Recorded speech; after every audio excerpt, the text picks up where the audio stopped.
Assalamualaikum. Bahan berikut ini menceritakan kisah benar menyayat hati lagi menyentuh perasaan sebuah keluarga yang terdampar dalam krisis sehinggakan kadang-kala mereka mendapati terlalu sukar untuk meneruskan kemandirian mereka.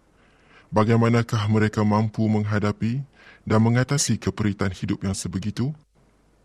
Selagi kita hidup, kita sering kali akan menemui kehidupan keluarga yang hancur akibat penyakit dan bencana yang melanda dan menimpa. Apakah mereka akan menemui sinar harapan dalam situasi sedemikian? Kepada siapakah seharusnya kita berpaling apabila berada dalam keadaan seperti itu? Dapatkah dukun, bomo atau Allah membantu tak kala para doktor, pakar atau ilmuwan intelek dan pemimpin agama gagal membantu anda dalam kesukaran sedemikian yang membuat anda amat memerlukan sokongan? Bagi orang biasa seperti kita yang berdepan dengan bencana yang membuat kita hilang upaya, apakah masih ada harapan? Harapan kami agar anda memperoleh sesuatu yang berguna daripada drama kisah benar berikut.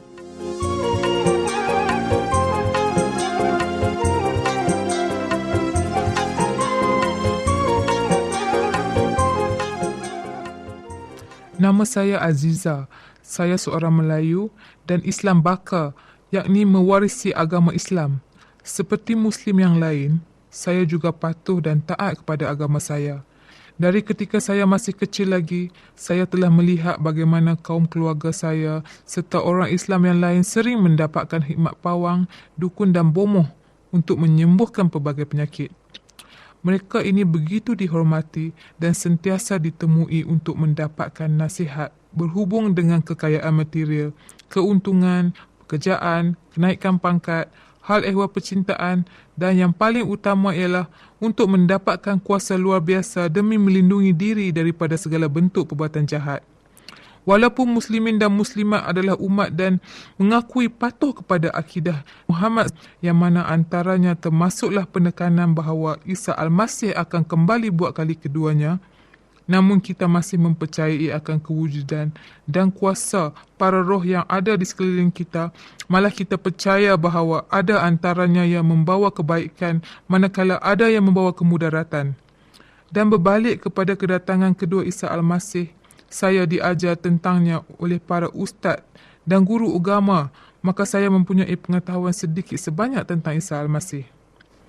Ketika dalam usia remaja, saya telah bertemu lantas jatuh cinta dengan seorang pemuda. Dia beragama Kristian, maka terpaksalah dia memeluk agama Islam agar dibenarkan untuk mengahwini saya. 3 tahun selepas kami berkahwin, suami saya tiba-tiba mendapat penyakit yang amat ganjil lagi penuh misteri. Dia akan merasa sakit perut yang amat teruk. Tapi pada masa yang sama, dia akan merasa badannya amat sesak kerana ditekan dengan kuat oleh sesuatu yang tak dapat dilihatnya, hinggakan dia payah sekali untuk bernafas.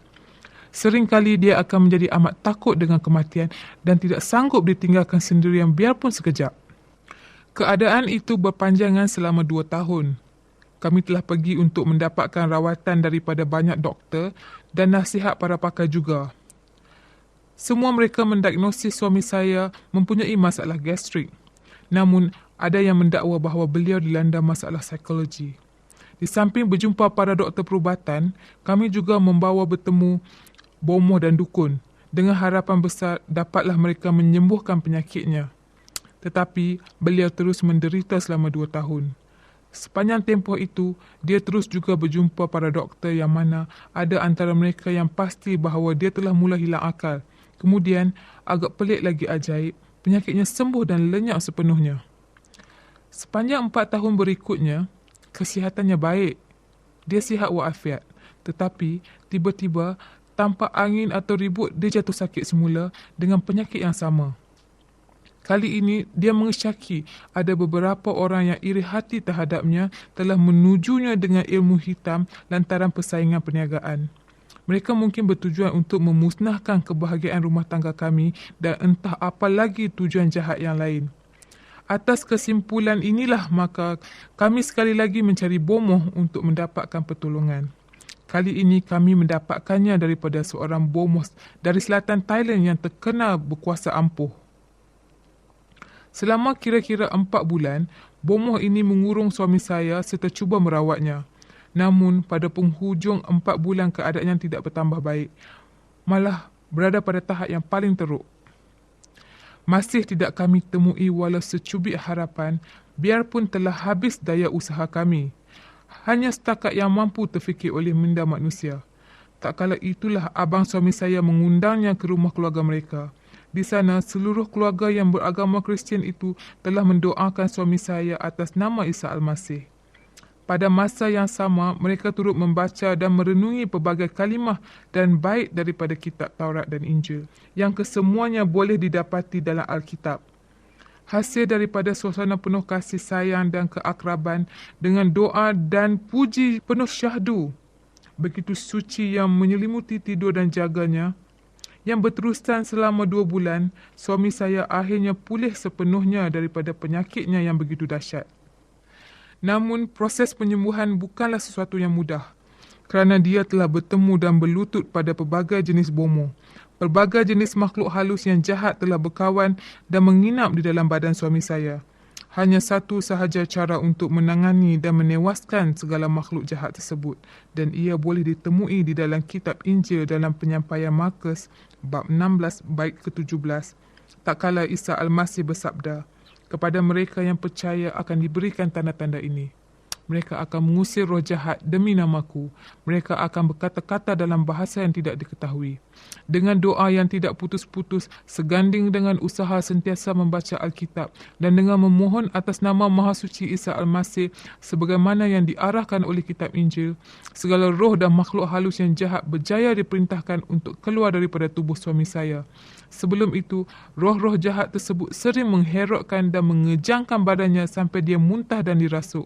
Namun seperti yang terhurai dalam kitab Injil, semua makhluk serta roh jahat itu tidak daya bertahan apabila atas nama Isa Al-Masih diseru dan mereka diperintahkan keluar.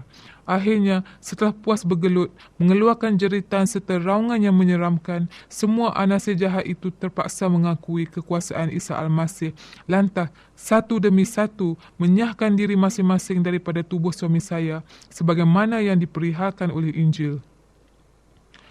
Oleh kerana suami saya tahu dengan kuasanya Isa Al-Masih telah menyembuhkannya dengan cara yang penuh keajaiban, tak kala dia sudah putus harapan, dia pun kembali mengikuti ajaran Isa Al-Masih dan memperakui Isa Al-Masih sebagai Tuhan dan penyelamatnya.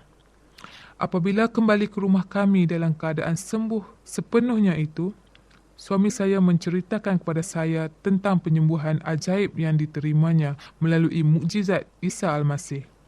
Masakan saya ada hujah menyangka kata-kata suami saya itu, maka tanpa rasa jemu, setiap hari dia akan berbicara tentang Isa Al-Masih kepada saya. Tetapi saya terus bertahan dan menolak segala seruannya. Biarpun jauh di lubuk hati saya tahu, Isa Al-Masih lah yang menyembuhkan suami saya enggan menerima, malah menolak segala yang dibicarakan suami saya.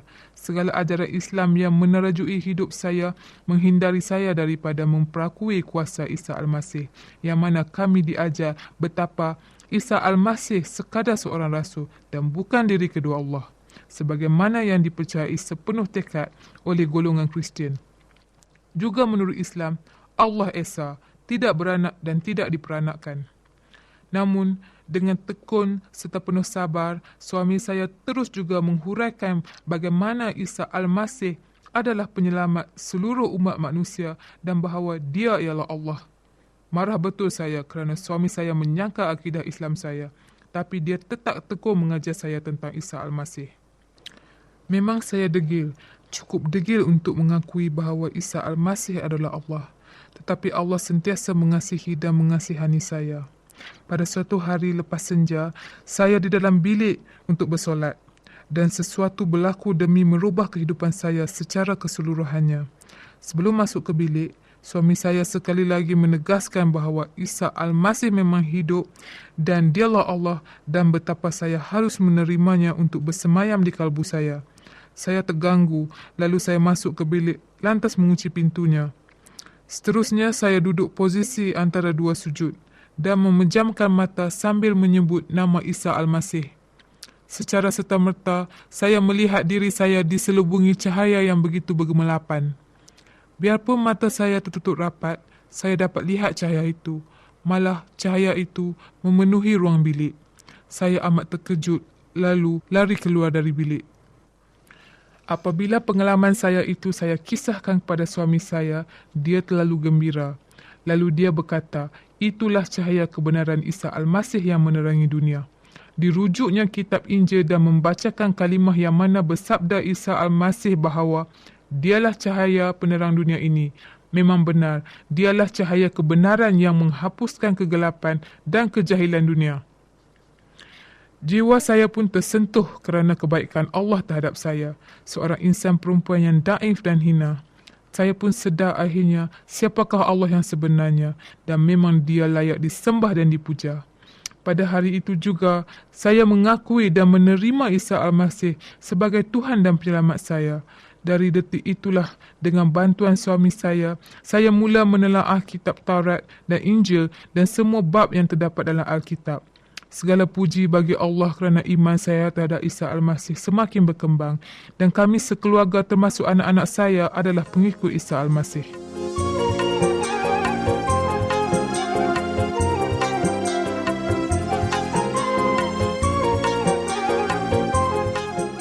Menurut akidah Islam, Azizah dan suaminya murtad yang berpaling dari Allah yang sebenar. Jika begitu, mengapa berterusan menerima nikmat dan kebahagiaan kurniaan Allah? Mereka sepatutnya dilaknati Allah secara abadi, tetapi bukannya seksaan dan balasan yang diterima mereka, malah mereka terus dianugerahkan segala kebaikannya.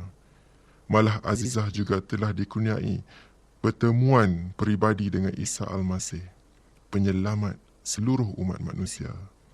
Adakah dia memang menerima cahaya kebenaran yang menerangi dunia ini? Jawapan yang betul ialah ya. Tetapi apa buktinya?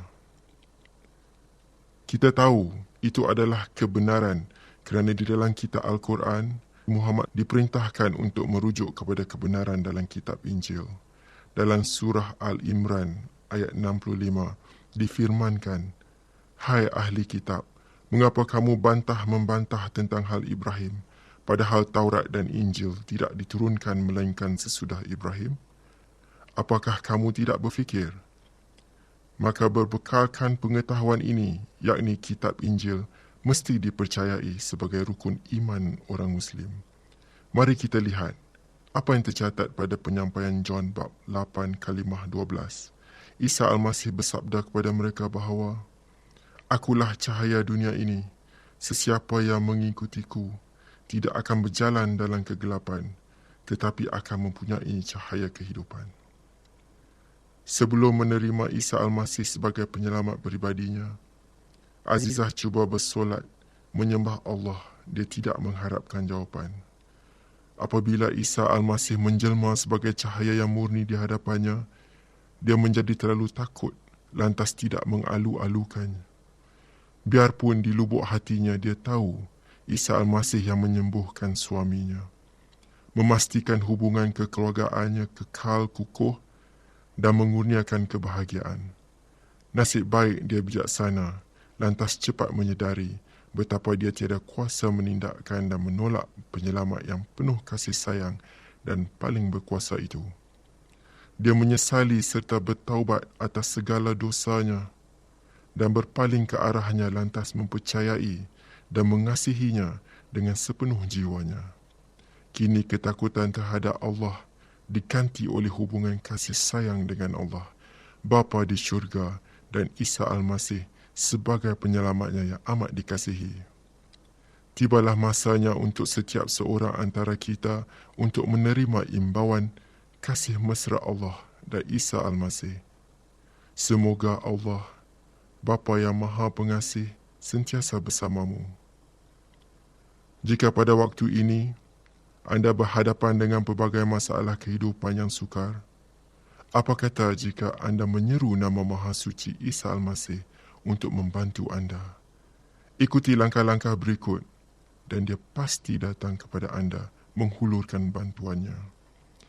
Yang pertama, bertaubatlah atas segala dosa anda di hadapan Isa Al-Masih dan mintalah kemaafannya katakan bahawa anda memohon ampun kerana menolaknya sebagai Allah dan penyelamat peribadi anda. Kedua, katakan yang anda serahkan sepenuhnya kehidupan anda kepadanya serta menerimanya sebagai penyelamat peribadi anda. Anda mahu menjalani kehidupan yang benar-benar baru bersama-sama dengannya.